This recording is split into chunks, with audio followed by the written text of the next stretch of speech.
ഒരു വീട്ടിൽ അഭിപ്രായ വ്യത്യാസങ്ങൾ ഉണ്ടാകുന്നത് സ്വാഭാവികമാണ്.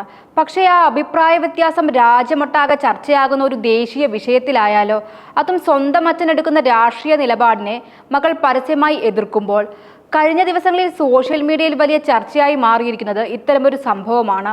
നടനും BJP നേതാവുമായ കൃഷ്ണകുമാർ ഒരു വശത്ത്, അദ്ദേഹത്തിന്റെ മകളും നടിയുമായ അഹാന കൃഷ്ണ മറുവശത്ത്. ഡൽഹിയിൽ നീറ്റ് പരീക്ഷാ ക്രമക്കേടുകൾക്കെതിരെ പ്രതിഷേധിച്ച വിദ്യാർത്ഥികൾക്കെതിരായ പോലീസ് നടപടിയെക്കുറിച്ചുള്ള ഇരുവരുടെയും പ്രതികരണങ്ങളാണ് ഇപ്പോൾ വലിയ വിവാദത്തിനും ചർച്ചകൾക്കും വഴിവെച്ചിരിക്കുന്നത്. നീറ്റ് പരീക്ഷയിലെ ക്രമക്കേടുകളും പരീക്ഷാ സംവിധാനത്തിലെ വിശ്വാസ്യതയും ചോദ്യം ചെയ്തുകൊണ്ട് നിരവധി വിദ്യാർത്ഥികൾ ഡൽഹിയിലെ ജന്തർ മന്ദറിൽ സമരത്തിലായിരുന്നു. ഈ പ്രതിഷേധം പോലീസ് അടിച്ചമർത്തിയതിനെ തുടർന്ന് സമൂഹ മാധ്യമങ്ങളിൽ അനുകൂല പ്രതികൂല ചർച്ചകൾ ശക്തമായി. ഈ സാഹചര്യത്തിലാണ് കൃഷ്ണകുമാർ പ്രധാനമന്ത്രി നരേന്ദ്രമോദിയുടെ ചിത്രം പങ്കുവച്ച് കാശ്മീരിലെ കല്ലേറ് നിർത്താൻ അറിയാമെങ്കിൽ പിന്നെയാ ഡൽഹി എന്ന കുറിപ്പ് പങ്കുവച്ചത്. പോലീസ് നടപടിയെ ന്യായീകരിക്കുന്നതായാണ് പലരും ഈ പോസ്റ്റിനെ വിലയിരുത്തിയത്. പിന്നാലെ അദ്ദേഹത്തിനെതിരെ വലിയ വിമർശനങ്ങളാണ് സോഷ്യൽ മീഡിയയിൽ ഉയർന്നത്. എന്നാൽ അതേസമയം അച്ഛന്റെ നിലപാടിൽ നിന്ന് തികച്ചും വ്യത്യസ്തമായ പ്രതികരണവുമായി രംഗത്തെത്തിയത് അഹാന കൃഷ്ണയായിരുന്നു. ഒരു രാഷ്ട്രീയ നേതാവിന്റെ മകളെന്ന നിലയിലല്ല, മറിച്ച് വിദ്യാർത്ഥികളുടെ വേദന മനസ്സിലാക്കുന്ന ഒരാളെന്ന നിലയിലാണ് അഹാന തന്റെ അഭിപ്രായം പങ്കുവച്ചത്. തങ്ങളുടെ നിയന്ത്രണത്തിലല്ലാത്ത കാര്യങ്ങളാൽ ഒരു കുട്ടിയുടെ ജീവിതം തകർന്നു പോകുന്നത് അത്യന്തം വേദനാജനകമാണെന്ന് പറഞ്ഞ അഹാന, ഓരോ പരീക്ഷയ്ക്ക് പിന്നിലും വർഷങ്ങളുടെ അധ്വാനവും കുടുംബങ്ങളുടെ പ്രതീക്ഷയും ഉണ്ടെന്ന് ഓർമ്മിപ്പിച്ചു. അഹാനയുടെ കുറിപ്പിലെ ഏറ്റവും ശ്രദ്ധേയമായ ഭാഗം താൻ നേരിട്ട് കണ്ട അനുഭവങ്ങളെക്കുറിച്ചുള്ള പരാമർശങ്ങളാണ്.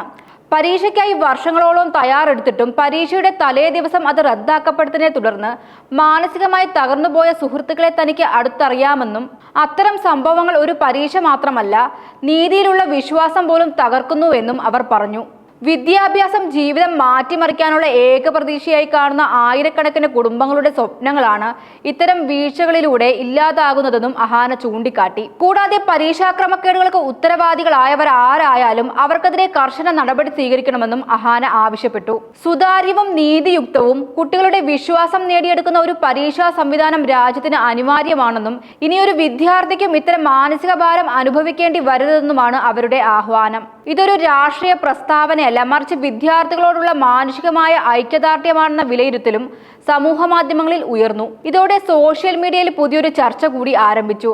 ഒരേ കുടുംബത്തിലെ രണ്ടുപേരുടെ അഭിപ്രായങ്ങൾ ഇങ്ങനെ പരസ്യമായി വ്യത്യസ്തമാകുന്നത് ഇന്ത്യൻ രാഷ്ട്രീയത്തിലും സിനിമാ മേഖലയിലും അപൂർവ കാഴ്ചയാണെന്നാണ് പലരും അഭിപ്രായപ്പെടുന്നത്. ചിലർ അഹാനയുടെ നിലപാടിനെ ധീരമെന്ന് വിശേഷിച്ചപ്പോൾ മറ്റു ചിലർ കുടുംബകാര്യങ്ങൾ പൊതുവേദിയിൽ എത്തിക്കേണ്ടതില്ലെന്ന അഭിപ്രായവും പങ്കുവച്ചു. എങ്കിലും അച്ഛന്റെ അഭിപ്രായത്തോട് യോജിക്കാതിരുന്നാലും സ്വന്തം നിലപാട് തുറന്നു പറയാൻ അഹാന തയ്യാറായത് ശ്രദ്ധേയമാണെന്ന വിലയിരുത്തലും ശക്തമാണ്.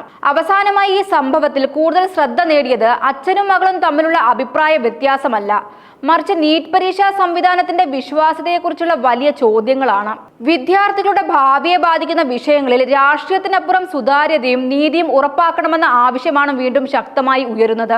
അഭിപ്രായങ്ങൾ വ്യത്യസ്തമായിരിക്കാം, രാഷ്ട്രീയ നിലപാടുകളും മാറിയിരിക്കാം, പക്ഷെ ഒരു കുട്ടിയുടെ സ്വപ്നവും കുടുംബത്തിന്റെ പ്രതീക്ഷയും സംരക്ഷിക്കപ്പെടണമെന്ന കാര്യത്തിൽ സമൂഹം ഒന്നാകണമെന്ന് ഓർമ്മിപ്പിക്കുന്ന ചർച്ചയാണ് ഈ സംഭവത്തെ പലരും കാണുന്നത്.